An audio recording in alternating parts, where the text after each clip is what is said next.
నిలబెడతాను. ఉడతా భక్తిగా మీ యొక్క కోటీశ్వరులు, కోటి మంది మహిళలు చేసే కార్యక్రమాలను నేను భాగస్వామ్యం తీసుకుంటాను. మీ యొక్క సంపూర్ణమైన మద్దతు మాకున్నది, దాంట్లో ఏం అనుమానం లేదు. నేను వీలైన కాడికి తొందరగా పనులు కూడా పూర్తి చేస్తానని చెప్పి తెలియజేసుకుంటూ, ఇంకా చాలా మాట్లాడాలని ఉన్నది కానీ మీకు చాపరకు టైం అవుతుంది కనుక ఈ అవకాశం మాకు కల్పించినందుకు మరి ఈ ప్రజల్ని మీరు ఒక అభిమానంగా చూసుకుంటూ ఈ ప్రాంత అభివృద్ధికి సహకారం ఇస్తున్నందుకు మరొక్కసారి ప్రజల తరపు నుండి మీ కృతజ్ఞతలు తెలియజేసుకుంటూ సెలవు తీసుకుంటున్నాను. జై హింద్. ధన్యవాదాలు సార్.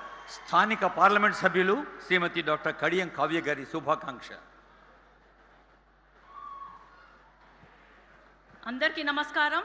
ఈరోజు మన పరకాల నియోజకవర్గం మరియు చుట్టుపక్కల ప్రాంతాల నుంచి వేలాదిగా తరలి వచ్చిన ప్రజలందరికీ నా నమస్కారాలు. అలాగే ఇక్కడ పరకాలలో 400 కోట్లతోటి వివిధ అభివృద్ధి పనులకి శంకుస్థాపనకి చేయడానికి వచ్చినటువంటి మన ముఖ్యమంత్రి గారు రేవంత్ రెడ్డి గారికి, అట్లాగే మనం ఇన్ఛార్జ్ మినిస్టర్ పొంగులేటి శ్రీనివాస్ రెడ్డి గారికి, మన సీతక్క గారికి మంత్రివర్యులు, అట్లాగే ఇక్కడ ఉన్నటువంటి శాసనసభ్యులకి, ఎమ్మెల్సీ గారికి, ఎంపీలకి, ఇతర అఫీషియల్స్కి, ప్రెస్ మీడియా మిత్రులందరికీ కూడా పేరు పేరున నా నమస్కారాలు తెలియజేసుకుంటున్నాను.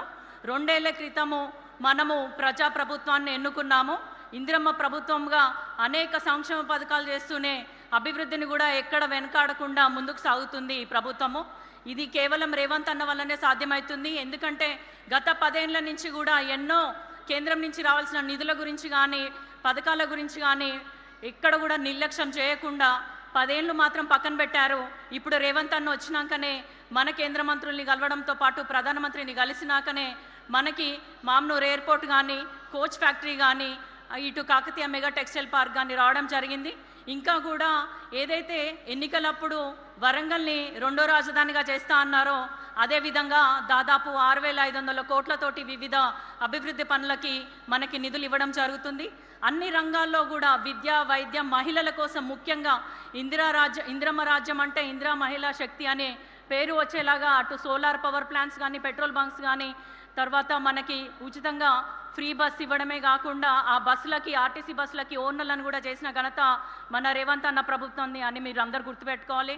దాదాపు 8,00,000 కోట్ల అప్పులున్నా కూడా అటు సంక్షేమం ఇటు అభివృద్ధి 2 చేస్తూ ముందుకెళ్తున్నాము.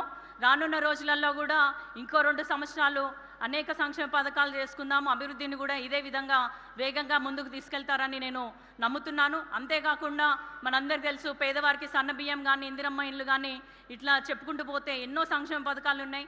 అన్నకి లేట్ అవుతుంది కాబట్టి మీరందరూ కూడా మన ప్రభుత్వాన్ని ఇలాగే ఆశీర్వదిస్తూ ముందుకెళ్లాలని, అన్నని ఆశీర్వదించాలి, మమ్మల్ని అందరినీ కూడా ఆశీర్వదించాలి, మీకు సేవ చేసే అవకాశాన్ని మాకు మళ్ళీ కల్పించాలని మనసారా కోరుకుంటూ సెలవు తీసుకుంటున్నాను. జై Hind. Thank you ma'am. Honourable MLC Mahesh Kumar Goud గారు పెద్దల సందేశం.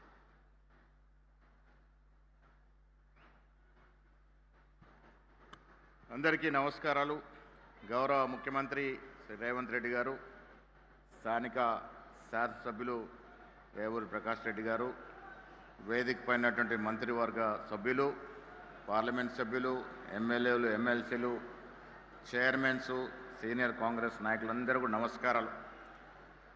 నిన్న సంగారెడ్డిలో బహత్తరమైనటువంటి ప్రజా కార్యక్రమం 1,06,00,000 స్మార్ట్ రేషన్ కార్డులు ప్రారంభించుకొని ఇవాళ పరకాలలో మరొక బహత్తరమైనటువంటి సంక్షేమ కార్యక్రమానికి శ్రీకారం చుట్టానికి వచ్చేసినటువంటి రాష్ట్ర ముఖ్యమంత్రి రేవంత్ రెడ్డి గారికి మీ అందరి తరఫున ధన్యవాదాలు తెలియజేస్తా ఉన్నాను. కారణం